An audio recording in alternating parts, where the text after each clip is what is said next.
Olá pessoal, sejam muito bem-vindos, boa noite. Meu nome é Matheus, eu sou integrante do grupo Anjos de Luz e hoje nós vamos falar sobre reencarnação e imortalidade em mais essa palestra. Como de costume, eu gostaria de convidar vocês a fazerem comigo duas orações, que é o decreto dos servidores da luz e o mantra do perdão, do amor e gratidão do grupo Anjos de Luz. Então vamos lá. O decreto dos servidores da luz. Eu sou luz. Eu acendo a luz em mim e ao meu redor. Eu aciono as potencialidades cósmicas da luz para que vibrem em cada ser. Eu sou a luz, eu sou a mais alta vibração de luz. Eu sou luz, eu vibro na luz e permaneço na luz por toda a eternidade. Agora o mantra do perdão, amor e gratidão do grupo Anjos de Luz. Hoje me perdoo e neste momento perdoo a todos. Peço perdão, sinto muito, eu me amo, amo a todos. Sou grato, estou livre, todos estão livres. Assim é, assim será, está feito. Amém, amém, amém e amém. Então vamos lá. Hoje a nossa palestra é sobre reencarnação e imortalidade, tema aí muito interessante, muito importante, e é um tema muito antigo, né? E que se a gente for olhar por um prisma aí da doutrina espírita, é um tema que sempre existiu e continua existindo no universo, né? Mas falando aqui, voltando para a humanidade, é um tema muito antigo. Os gregos já falavam a respeito dele, mesmo antes aí de Sócrates e Platão, eles já afirmavam que a alma sobrevivia à morte, né? Pitágoras também divulgava essa ideia, dizia que a alma era imortal e estava sujeita aí a ciclos de renascimentos, né? Os egípcios, os hindus, né, os judeus, mesma coisa, eles acreditavam que por efeito por algum motivo, né, a alma ela teria que voltar à vida física, né? E também o Alcorão, ele ensina que o homem tem uma alma e que essa continua viva aí após a morte e que o destino dela depende aí do que o homem faz enquanto habitou o corpo físico. Então a gente vê em diversas religiões dividem a mesma ideia e suportam a mesma ideia, né? Allan Kardec aí no Livro dos Espíritos ele fala o seguinte, que há no homem um princípio inteligente a que se chama alma, ou espírito, que é independente da matéria, e é ele que lhe dá o senso moral e a faculdade de pensar, né? Ou seja, o espírito é o princípio inteligente do universo, né? E esse corpo físico aqui, ele é apenas, como que a gente pode falar, um instrumento para que a alma possa experienciar como é que fala, essa dimensão aqui, a dimensão da matéria. Então, pessoal, a gente pode ver que a imortalidade ela é a essência da vida, né? Ela faz parte da vida, não é algo separado, não. E em função disso, a gente deve entender a reencarnação como uma coisa natural, né? A continuidade da vida após a morte do corpo físico como uma coisa natural, né? Um escritor, Hermínio de Miranda, ele faz um comentário interessante a respeito da continuidade da vida aí após a morte do corpo físico. Ele diz o seguinte, abre aspas, essa é a história, a continuidade da vida, é a história mais repetida e estranhamente mais ignorada do mundo. Ou seja, ela não para, né? A continuidade da vida, a reencarnação, ela se repete, mas é a história mais ignorada aí do mundo, que a humanidade ainda ignora, né? E de acordo com o Evangelho segundo o Espiritismo, a reencarnação é a volta da alma ou espírito à vida corpórea, mas em um outro corpo, especialmente formado para ele, que nada tem a ver em comum com o corpo antigo, ou seja, é um corpo específico para cada encarnação, para cada compromisso encarnatório, né? Então ele vai ser específico aí. A doutrina espírita explica também que a reencarnação ela retrata aí a justiça e a misericórdia divina, onde o espírito ele não é condenado aí como pecador, como muitos pensam, como muitas teorias, como muitas filosofias, né? Muitas crenças entendem.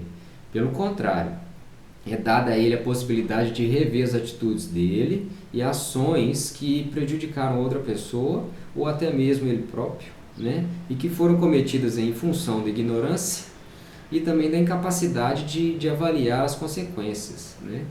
Então, dessa forma, disse por princípio que a reencarnação é o reajuste da consciência perante as leis do universo, que são leis aí imutáveis, né? Apesar de a imortalidade estar gravada aí na nossa alma, no nosso íntimo, né? A vasta maioria de nós ainda se deixa arrastar pelo apego aí à materialidade, né? E acaba que uma das consequências é o sufocamento aí do despertar para a vida real do espírito, né? A vida eterna, né? A gente foca, enquanto a gente está aqui nesse plano, nessa dimensão, a gente foca na posse, né? E a gente esquece que a matéria ela é passageira, ela é fugaz, e a gente alimenta uma visão equivocada aí da vida, né? E esquece da edificação que deve ser interior, espiritual, e que é o que permite aí despertar para as reais necessidades aí do espírito, do ser, né, como um todo. E a gente está falando sobre a imortalidade da alma e as suas sucessivas experiências no plano da matéria, seja aqui nesse planeta ou em outros mundos, né? É interessante para a gente entender isso com clareza, considerar alguns fundamentos, não necessariamente nessa ordem, tá? Mas considerar a lei de causa e efeito, considerar a evolução do espírito, considerar a pluralidade dos mundos, considerar o livre-arbítrio e também a passagem para outros mundos, né? O trânsito aí entre outros mundos, né? São esses fundamentos que vão dar aí suporte para um entendimento mais amplo da reencarnação. Então a gente pode falar, por exemplo, sem ser nessa ordem, tá? A questão do livre-arbítrio é onde o espírito ele age conforme ele acha que ele deve agir, né? E que está intimamente ligado aí à lei de causa e efeito, ou seja, você planta o que você colhe, né? O plantio é livre, mas a colheita é obrigatória. E dessa forma o espírito ele tem várias experiências, ele aprende com acertos e erros e ele evolui, né? Uns mais rápido, outros menos, né? E de acordo com essa evolução ele amplia a consciência dele, ele estuda, ele aprende e ele vai entendendo o que realmente é a vida aqui e em outros mundos, né? Então ele entende a respeito da pluralidade dos mundos e também entende que há aí esse trânsito onde o espírito pode ir de um mundo para outro de acordo com o seu grau evolutivo, de acordo com o seu mérito, enfim. Então ter esses fundamentos bem entendidos é importante para poder entender a questão da reencarnação, né? A questão de provas, por exemplo. As provas são colocadas pela reencarnação perdão, como obstáculos aí naturais, né? Mas a função delas é de impulsionar o progresso do espírito e da comunidade, da humanidade, onde ele está inserido ali, né? Em um nível individual, muitas das vezes elas são difíceis, dolorosas, aí, quando estão ligadas aí a questões maiores, mas, como eu disse antes, elas ocorrem de acordo com a lei de causa e efeito, né? E essa resolução dessas provas pode se dar através do amor ou da dor. Então tudo que a gente vivencia, tudo que a gente experiencia são consequências de nossas atitudes e comportamentos pretéritos aí, né? E em função disso, a reencarnação ou cada encarnação, ela é o resultado de um planejamento realizado pela espiritualidade maior, né? Que vai colocar o espírito aí num meio propício. Entenda-se meio propício como um contexto aí social como um todo. A gente pode pensar familiar, profissional, o local onde vai encarnar, enfim, que vai proporcionar esse contexto, o desenvolvimento e aprendizado necessário aos reajustes espirituais, né? Isso é programado em cada uma das encarnações, tá? Então é a famosa frase aí, nascer e morrer, renascer e progredir sem cessar, tal é a lei. né? Porém, esse conceito ainda é motivo de muitas dúvidas, né, e questionamentos, especialmente por parte dos leigos e dos céticos aí em relação a esse assunto. O capítulo 4 do Livro dos Espíritos, ele explora esse assunto, né, a questão da reencarnação. Eu coloquei aqui algumas perguntas, não todas, porque são várias, mas algumas mais interessantes que dá para a gente conversar, discutir um pouquinho. Por exemplo, a pergunta 171 fala o seguinte: em que se funda o dogma da reencarnação? E a resposta: na justiça de Deus. O Pai deixa sempre aberta aos filhos uma porta para o arrependimento. Aí tem um comentário: todos os espíritos tendem para a perfeição e Deus lhes faculta os meios para alcançá-la, proporcionando-lhes as provações na vida corporal. Sua justiça, porém, lhes concede realizar novas experiências, o que não puderam fazer ou concluir numa primeira prova, ou seja, reencarnando aqui na Terra ou em outros planetas, né? A doutrina da reencarnação, gente, ela consiste em admitir para o espírito muitas experiências sucessivas ou existências sucessivas, certo?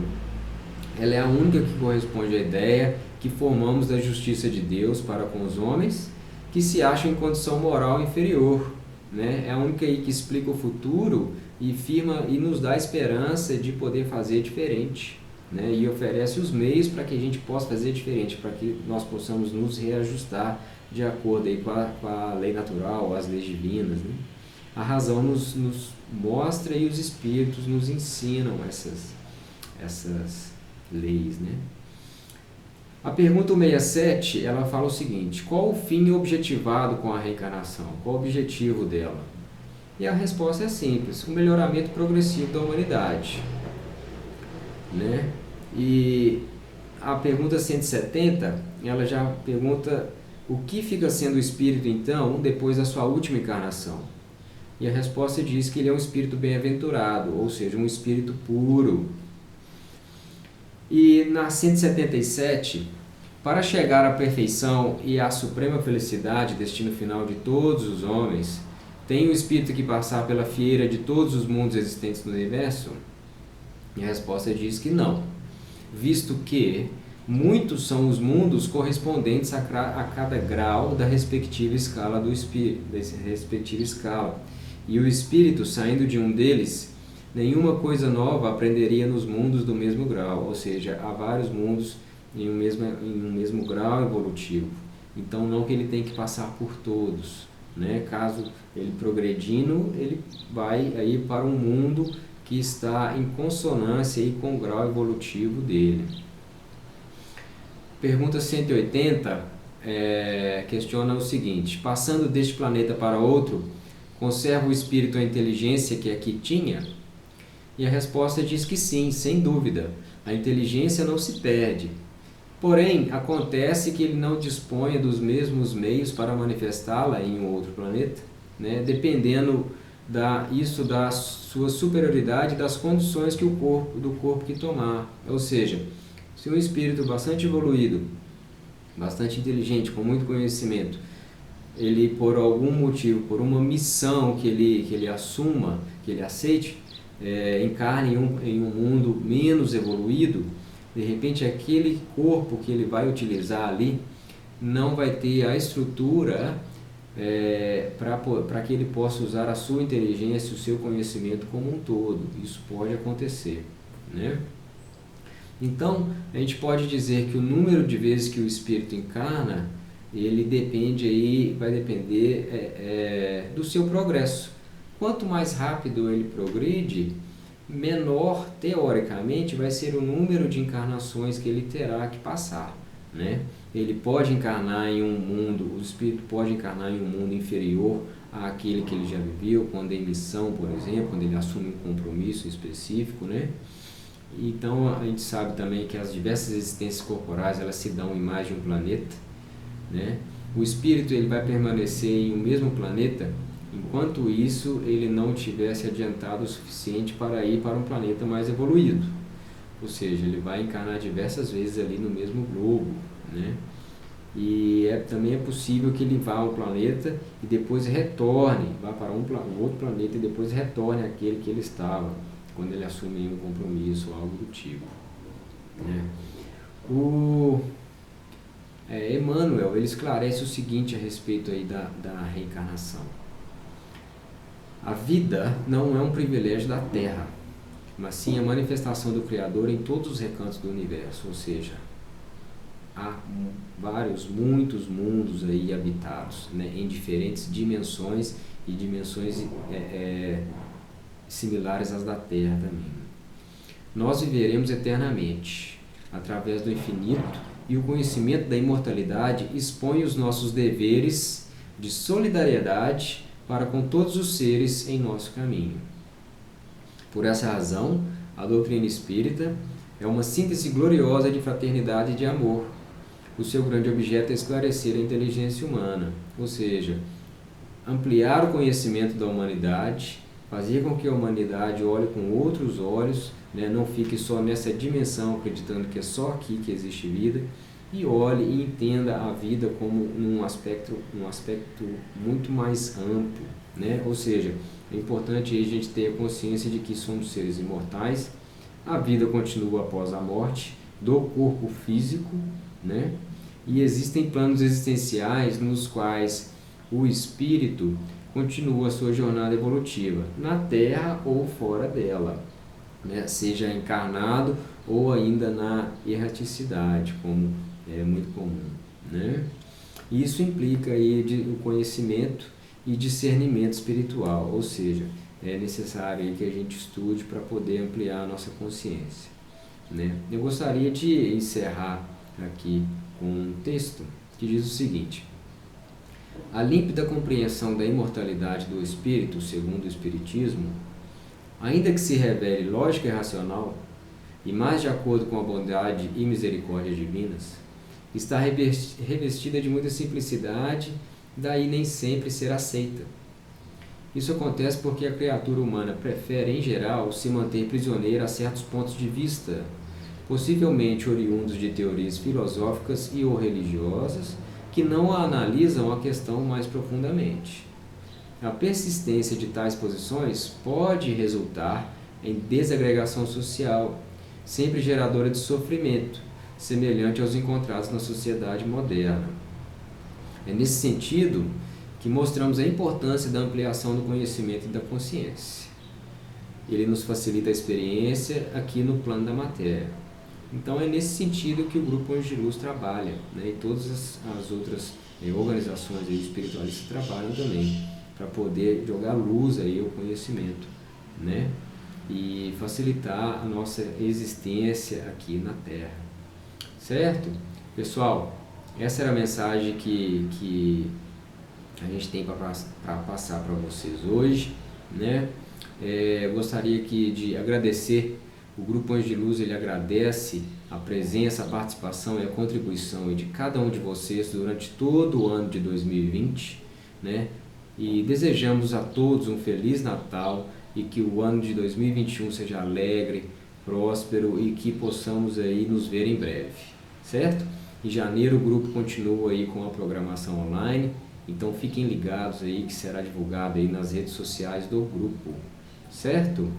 Então gostaria de agradecer a Deus, agradecer ao Cristo, agradecer ao mentor do Grupo Anjos de Luz, Dr. Helmut, e a sua equipe médica, agradecer a toda a espiritualidade que nos acompanha e nos assiste, a todos vocês que participaram, e tenha certeza de que a espiritualidade de luz continua aí cuidando de todos nós.